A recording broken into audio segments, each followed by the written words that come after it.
کیا کرتے تھے؟ آپ 3 کام کیا کرتے تھے۔ ایک تو حضور علیہ الصلوۃ والسلام کا تکیہ اٹھائے رکھتے، دوسرا حضور کی مسواک پکڑے رکھتے، تیسرے نمبر پر کیا کام کرتے تھے؟ حضور کے جو نلین شریف ہوتے نا، جو حضور پیروں پہ پہنتے تھے، اس کو اپنے سینے سے لگائے رکھتے۔ اب اللہ تعالیٰ نے نوازا کیسے؟ حضرت عبداللہ بن مسعود کہتے ہیں جی علم میں نے نہیں پڑھا۔ پھر کسی نے پوچھا عبداللہ بن مسعود علم کہاں سے آیا، کیسے اتنا علم آ گیا آپ کے پاس؟ آپ فرماتے یہ حضور کے لنین کا صدقہ ہے۔ کہا کیسے؟ کہا میں ان نلینوں کو نا جی جو حضور کے جوتے مبارک تھے، فرمایا ادب کے ساتھ، تعظیم کے ساتھ میں ان کو اپنے سینے سے لگائے رکھتا تھا، تو اللہ تبارک و تعالی نے اس کی برکت سے میرا سینہ علم کے نور سے بھر دیا۔ میں نے کہا کہ جن کے نلین شریف کی اتنا کمال ہے، ان کی ذات میں کتنا کمال ہوگا، ان کی ذات کی جناب ان کی ذات کا عالم کیا ہوگا۔ حضرت عبداللہ بن مسعود کہتے ہیں جی کہ آقا علیہ الصلوۃ والسلام ایک مرتبہ منبر شریف پہ جلوہ گر ہوئے۔ حضور نے فرمایا لوگوں مجھ سے جو پوچھنا چاہتے ہو آج پوچھ لو۔ فرمایا قیامت کے بارے میں پوچھنا چاہتے ہو مجھ سے پوچھ لو، جس چیز کے بارے میں تم سوال کرو گے میں جواب دیتا چلا جاؤں گا، کوئی بھی سوال کرنا ہے۔ صحابہ کرام کہتے ہیں ہم گھبرا گئے، ہم پریشان ہو گئے، ہم رونے لگے کہ پتہ نہیں آج حضور اتنے جلال میں آ گئے۔ آقا علیہ الصلوۃ والسلام فرماتے رہے، ایک شخص کھڑا ہوا، عرض کرنے لگا یا رسول اللہ مجھے بتائے میں کہاں جاؤں گا؟ حضور نے فرمایا جہنم میں داخل ہوگا۔ ایک شخص کھڑا ہو گیا، اس نے کہا یا رسول اللہ بتائے میرے والد کا نام؟ فرمایا تیرے والد کا نام حذیفہ ہے۔ حضور نے ہر چیز کی خبر دے دی، قیامت تک جو بھی معاملات ہونے والے تھے حضور نے سب کا بتا دیا۔ پھر فرماتے رہے، بار بار بتاتے رہے حضور، فرمایا لوگوں اور پوچھ لو۔ سیدنا عمر فاروق کھڑے ہو گئے، ہاتھ باندھ کر مصطفیٰ کی بارگاہ میں عرض گزار ہوئے، کہا یا رسول اللہ ہم تو ماننے والے ہیں، یا رسول اللہ ہم تو ماننے والے ہیں۔ اس کے اندر منافقین بیٹھے تھے، وہ تان کرتے تھے، وہ کہتے ہیں کہ اگر یہ اللہ کا نبی ہے، کہتا ہے مجھے علم غیب ہے، تو اس کو یہ خبر نہیں ہے کہ ہم ان کے اندر بیٹھے ہیں۔ پھر حضور نے ان کو مسجد نبوی سے نکالا بھی ہے، ایک ایک کو کہا ان کو نکالو یہ منافق ہے۔ عاشق کی پہچان تو ہو جاتی ہے نا جی، وہ منافق تھے۔ پھر حضور نے بتائے نہ بتا کے حضور نے فرمایا یہ بھی منافق ہے، یہ بھی منافق ہے، یہ بھی منافق ہے۔ فرمایا جو میرے علم غیب پہ طعن کرتا ہے۔ کسی صحابی نے بھی جی حضور کے علم غیب پر طعن نہیں کیا۔ حضرت عبداللہ بن عباس رضی اللہ تعالی عنہ آپ فرماتے ہیں کہ حضور علیہ الصلوۃ والسلام کے ساتھ ایک مرتبہ حضرت ابوبکر صدیق تھے اور 2 شہید حضرت عثمان غنی اور حضرت سیدنا عمر فاروق، کا ان کو ساتھ لیا، احد پہاڑ پہ چلے گئے۔ احد پہاڑ کے اوپر جب چڑھے نا، احد پہاڑ حرکت کرنے لگا، گویا کہ میں یوں کہتا ہوں وہ خوشی کرنے لگا، کہنے لگا لوگوں آج میں خوش نصیب ہوں، حضور میرے اوپر آ گئے۔ ہم بھی 12 ربیع الاول میں اسی لیے خوشی کرتے ہیں کہ ہمیں خوشی ہوتی ہے کہ آج حضور آ گئے، جنڈیاں اس لیے لگتی ہے کہ حضور آ گئے۔ احد پہاڑ بھی حرکت کرنے لگا۔ حضور علیہ الصلوۃ والسلام نے احد کو پاؤں کی ٹھوکر سے روکا، کہا احد تجھے پتہ نہیں تیرے اوپر ایک نبی ہے، ایک صدیق ہے، 2 شہید ہیں۔ احد نے کہا ہوگا یا رسول اللہ میں تو مچل رہا تھا، میں تو خوشی کر رہا تھا، میری کیا مجال کے میرے اوپر زلزلہ آ جائے، میرے اوپر تو آپ آئے ہیں۔ یا رسول اللہ میں خوشی سے جھوم اٹھا کہ آج میں اپنے مقدر پہ ناز کر رہا ہوں، مولا تیرا شکر ہے کہ آج میرے اوپر تیرا نبی آیا ہے اور تیرے نبی کا یا صدیق آیا ہے، 2 شہید آئے ہیں۔ کہا میں تو اس لیے خوشی کر رہا ہوں۔ یہاں سے علم غیب ثابت ہوا کہ آقا علیہ الصلوۃ والسلام گئے، ابھی حضرت عمر فاروق بھی زندہ ہیں، عثمان غنی بھی زندہ ہیں۔ میرے آقا پہلے خبر دے رہے ہیں، میرے آقا بتا رہے ہیں میرے غلاموں جو نبی ہے وہ بھی زندہ رہے گا، اس کو شہید نہیں کیا جائے گا، کوئی قتل نہیں کرے گا، صدیق ہے اسے بھی کوئی قتل نہیں کرے گا، لیکن حضرت عمر فاروق اور حضرت عثمان غنی کو قتل کیا جائے گا۔ فرمایا میں غیب کی خبر دے کے جا رہا ہوں، یہ میرے دونوں صحابی شہید ہیں۔ اور فرمایا جنہوں نے جنتی دیکھنا میرے ان صحابی کو دیکھ لے، فرمایا ان کو دیکھنے والا بھی محروم نہیں رہتا، اللہ اسے بھی نواز دیتا ہے۔ پھر حضرت عبد الرحمن بن عوف رضی اللہ تعالیٰ عنہ، ترمذی شریف کی حدیث ہے، فرمایا حضور بیٹھے تھے، حضور فرمانے لگے وہ ابو بکر فی الجنہ، فرمایا میرے غلاموں یاد رکھنا وہ دیکھو سامنے ابو بکر آ رہا ہے، فرمایا وہ جنتی ہے۔ اب یہ کس کو خبر ہے جی؟ یہ خبر یہ تو غیب کی خبر ہے، ابھی دنیا میں ہمیں تو نہیں پتا نا، آپ کتنے لوگ بیٹھے ہیں، مجھے نہیں پتا کون جنتی ہے کون نہیں، مگر میں اپنے محبوب پہ قربان جاؤں، حضور کے علم پر قربان جاؤں، دنیا میں رہتے ہوئے بتا رہے ہیں کون جنتی ہے کون جہنمی ہے۔ اتنے میں جناب عمر فاروق آگے، فرمایا وہ عمر فی الجنہ، میرا عمر بھی جنتی ہے۔ پھر عثمان آئے، فرمایا وہ عثمان فی الجنہ، میرا عثمان بھی جنتی ہے۔ پھر جناب علی المرتضیٰ ہے، رب کا شیر آیا، ولیوں کا امام آیا اور باب العلم آیا، میرے آقا نے فرمایا وہ علی فی الجنہ، فرمایا علی کو دیکھ لو یہ بھی جنتی ہے۔ فرمایا وہ طلحہ فی الجنہ، یہ بھی جنتی ہے۔ وہ زبیر فی الجنہ، فرمایا یہ بھی جنتی ہے۔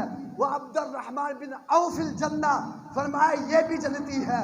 اور آگے فرمایا وہ سعد بن ابی وقاص فی الجنہ، فرمایا یہ بھی جنتی ہے۔ وہ سعید بن زید، فرمایا یہ بھی جنتی ہے۔ وہ عبیدہ بن جرہ، فرمایا اس کو بھی دیکھ لو یہ بھی جنتی ہے۔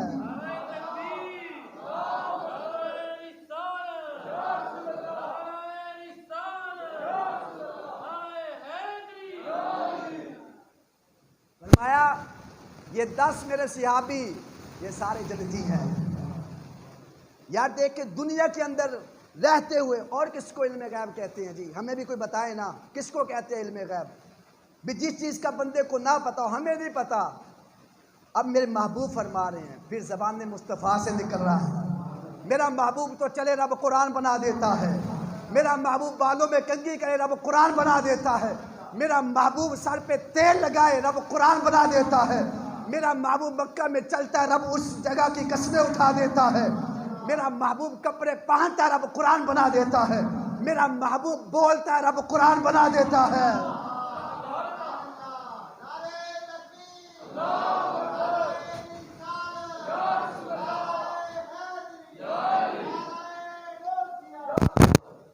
میں کہتا ہوں ظالموں اور کس کو علم غیب کہتے ہو؟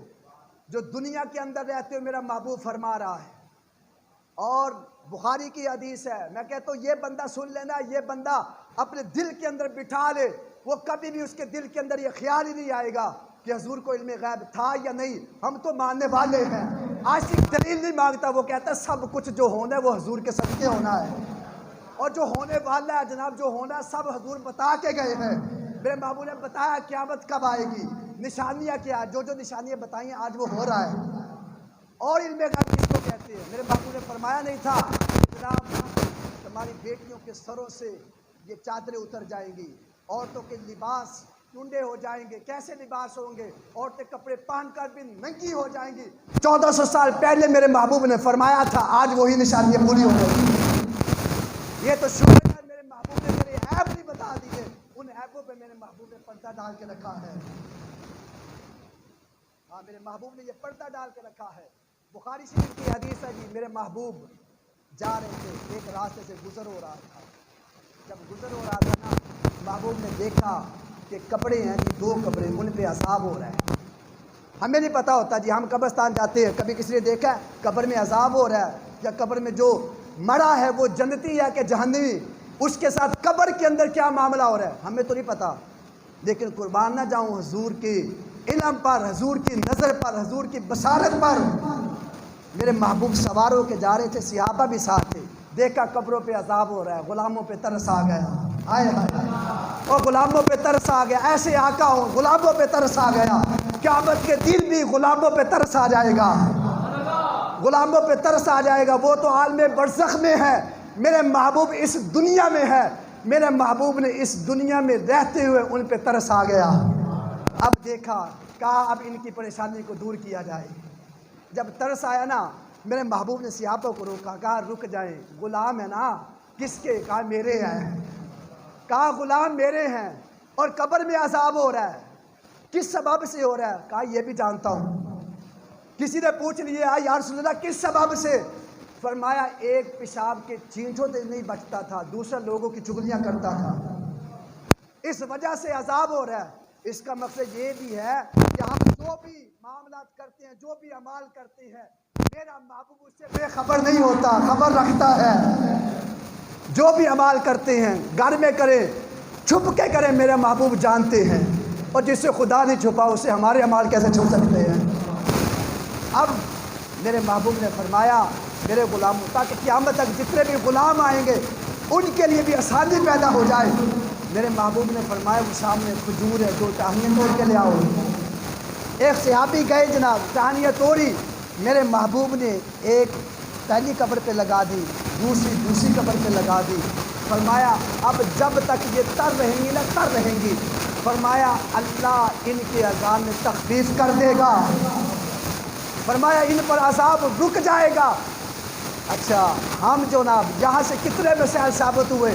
ایک تو یہ کہ میرے محبوب اس دنیا میں تھے، وہ عالم برزخ میں تھے، تو اللہ نے میرے محبوب کو اختیار دیا ہے کہ آپ دنیا کے اندر رہتے ہوئے عالم برزخ والوں کی مدد کر سکتے ہیں اور ان کے حال کو بھی جان سکتے ہیں، ان کی پریشانی کو بھی دور کر سکتے ہیں۔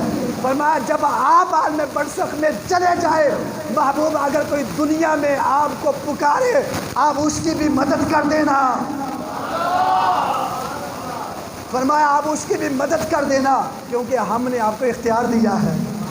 فرمایا میرے غلاموں جب تک یہ ٹہنیاں تر رہیں گی نا ان پر عذاب نہیں ہوگا۔ کہا محبوب یہ کرتی کیا ہیں؟ فرمایا یہ اللہ کا ذکر کرتی ہیں۔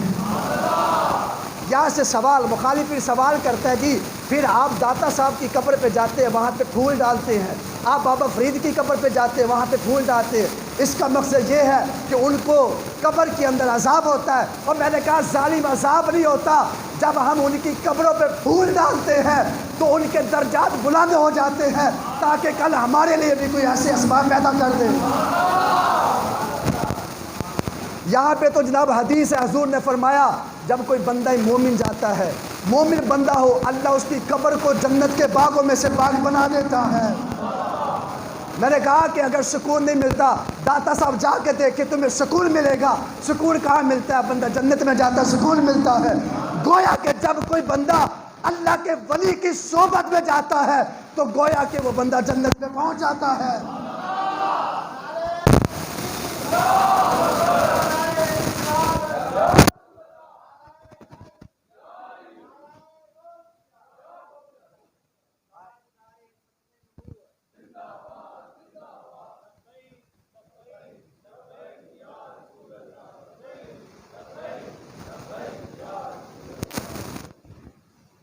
اس لیے ولیوں سے بھی محبت کرے، ہم تو ان کے بھی قائل ہیں۔ ہم نے کہا کہ اللہ نے ان کو بھی علم غیب عطا کیا ہے، ان کو بھی علم غیب اللہ نے عطا کیا ہے۔ آگے ہے جی اس لیے جب کوئی بھی دنیا سے چلا جاتا ہے نا، ہمارا عزیز ہو، اقربا ہو، عقیدہ درست ہو، تو اس کے جناب یہ ٹہنیاں لگا دیا کرے، پھول وغیرہ ڈال دیا کرے، اللہ اس کی قبر کو جناب انشاءاللہ جنت کے باغوں میں سے باغ بنا دے گا۔ یہ تو حضور نے ہمیں بتایا نا، بخاری شریف کی حدیث سنت سے ثابت ہے کہ حضور نے یہ کام کیا ہے۔ مولا کائنات حضرت علی المرتضیٰ شیر خدا رضی اللہ تعالی عنہ سے کسی نے پوچھا یا علی آپ کے پاس اتنا علم کہاں سے آیا ہے؟ آپ نے علم کیسے حاصل کیا؟ کہ آپ ایک مرتبہ ممبر شریف پہ کھڑے ہو گئے، آپ نے فرمایا لوگوں جو آج پوچھنا ہے علی سے پوچھ لو، ولیوں کے امام پہ قربان جائیں، حضرت علی المرتضیٰ ولیوں کے امام ہیں۔ فرمایا لوگوں آج جو پوچھنا چاہتے ہو پوچھ لو، زمین کے نیچے کیا یہ بھی پوچھ لو، آسمانوں کے اوپر کیا یہ بھی پوچھ لو، مشرق میں کیا ہے یہ بھی پوچھ لو، مغرب میں کیا ہے یہ بھی پوچھ لو۔ اور میں نے کہا کہ جس کے غلاموں کا عالم یہ ہے اس کے نبی کا عالم کیا ہوگا؟ یہ شان ہے خدمت گاروں کی، سرکار کا عالم کیا ہوگا؟ مولا کائنات سے جب پوچھا گیا اور فرمایا بھی اس میں میرا کمال نہیں، کہا حضور پھر کیا ہے؟